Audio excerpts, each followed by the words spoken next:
संतान नसल्याने आणि राजा वयोवृद्ध झाल्याने राजा फार दुःखी असायचा. एके दिवशी कौंडण्यपुरामधून मच्छिंद्रनाथ गोरक्षनाथ असे गुरु आणि शिष्य फिरत फिरत ते दोघे प्रयागराज येथे आले. प्रयागराज ठिकाणी जो राजा होता त्रिविक्रम, त्याच्या पोटी संतान नव्हते आणि त्याचं वय फार झालेलं होतं. अशाच ह्या प्रसंगात मच्छिंद्र आणि गोरक्षनाथ हे गुरु आणि शिष्य कौंडण्यपुरातून त्या प्रयागराजला आलेले आहेत. तेथे प्रयागराजला त्यांनी स्नान केले. प्रयागराज या ठिकाणी गंगा आणि यमुना यांचा संगम आणि सरस्वती गुप्त रूपाने त्या ठिकाणी वाहते. असे त्रिवेणी संगम प्रयागराज तीर्थ आहे. सगळ्या तीर्थामध्ये तीर्थराज असं त्या प्रयागराजला प्राधान्य आहे. अशा ठिकाणी मच्छिंद्रनाथ गोरक्षनाथांनी स्नान केले. शंकराचे मंदिर त्या ठिकाणी असलेले त्या ठिकाणी त्यांनी दर्शन वगैरे केले आणि तेथे प्रयागराज नगराच्या राजाबद्दलचा वृत्तांत या दोघांनी त्या प्रजेला विचारला. त्या ठिकाणी त्यांना माहिती अशी मिळाली की त्रिविक्रम जो राजा होता त्याचे नेमके देहावसन झालेले आहे. त्यावेळेस काय झालं, हे गुरु आणि शिष्य मच्छिंद्रनाथ आणि गोरक्षनाथ त्या तीर्थामध्ये स्नान करून का बाबा या प्रयागराजमधली प्रजा कशी आहे, इथला राजा कसा आहे, काय हे बघण्यासाठी त्या ठिकाणी आलेले असताना त्यांनी प्रजाला हितगुज केली, राजाबद्दल विचारपूस केली, प्रजाबद्दल विचारपूस केली. तर त्याला असं कळालं की नेमकं त्या क्षणाला तिथला तो राजा देहावसन म्हणजे मृत्यू पावलेला आहे. तेव्हा मच्छिंद्रनाथ व गोरक्षनाथांनी ही वार्ता ऐकून प्रजेचा प्रलाप रडणे ऐकून त्यांचे मन खिन्न झाले. तेव्हा मच्छिंद्रनाथ व गोरक्षनाथ विचार करू लागले. त्यांच्या विचाराच्या अंती त्यांनी त्रिविक्रम राजास जिवंत करून प्रजेस सुखी व समाधानी करण्याचे ठरवले. काय झालेलं आहे, तो त्रिविक्रम राजा हा मृत्यू पावलेला आहे.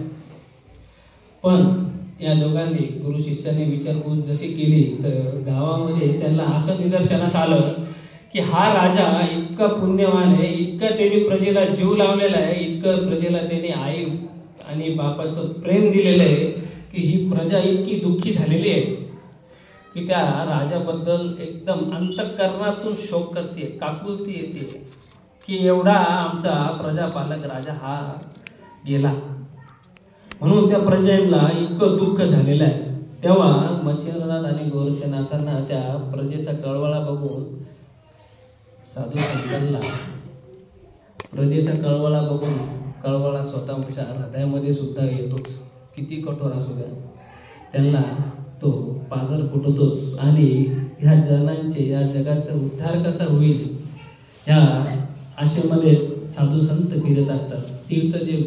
तीर्थगमन जे करतात ते या उद्देशानेच करत असतात की ह्या तीर्थगमनाच्या माध्यमातून जे कोणी दुःखी सुखी आहेत त्यांचं कसं दुःख हरण होईल आणि सुख कसं प्राप्त होईल, समाधान कसं प्राप्त होईल या मार्गाने ते नेत असतात. त्याच विचारांती त्या ठिकाणी गुरु मच्छिंद्रनाथ आणि गोरक्षनाथ आलेले आहे आणि त्यांनी प्रजेसाठी हा जो प्रजेचा अट्टहास पाहून असं ठरवलं की ह्या राजाला आता तर हा देहावसन झाला, मृत्यू पावलेला आहे, पण प्रजेचा एवढा जो काही प्रलाप चालू आहे तर ह्याला आपण जिवंत करू, तेवढं सामर्थ्य त्यांच्यात होतं.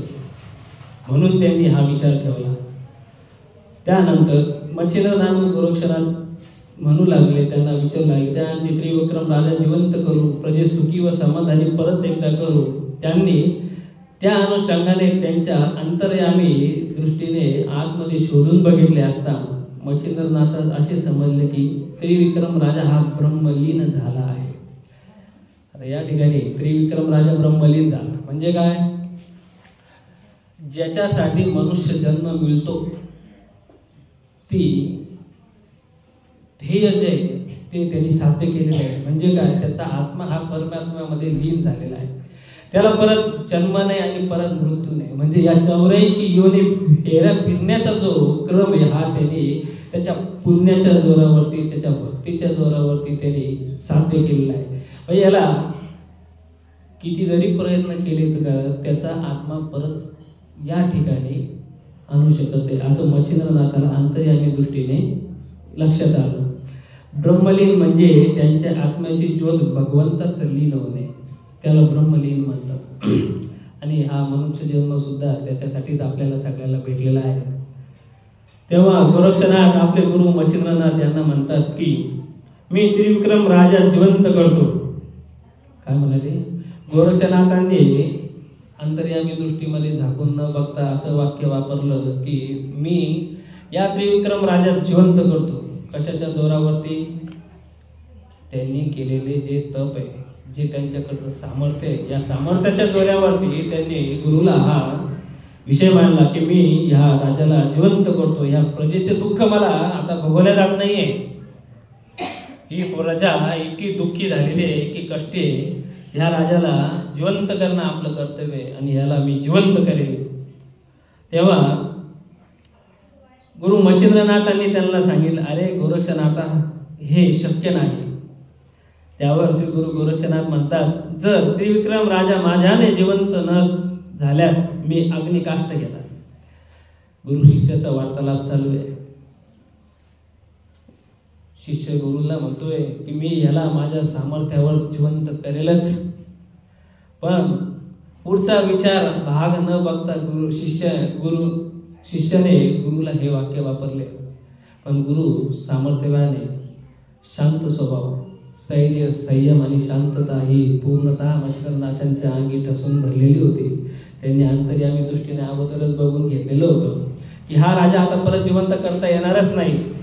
पण गोरक्षनाथांनी असा शब्द घेतला, पण घेतला की मी याला जिवंत करेलच. आणि हा गोरक्ष आहे, हा एकदा शब्द बोलला की बोलला, हा तो केल्याशिवाय राहत नाही. पण हे शक्य नसल्यामुळे त्याने नंतर असा पण घेतला की जर त्रिविक्रम राजा माझ्याने जिवंत न झाल्यास मी अग्निकाष्ट घेणार. जर माझ्या सामर्थ्यामध्ये जर एवढी ताकद नसेल की ह्याला मी जिवंत करेन, तर मी आता माझा अग्निकाष्ट घेऊन मी माझा जे काही शरीर आहे हे दग्ध करून टाकलं.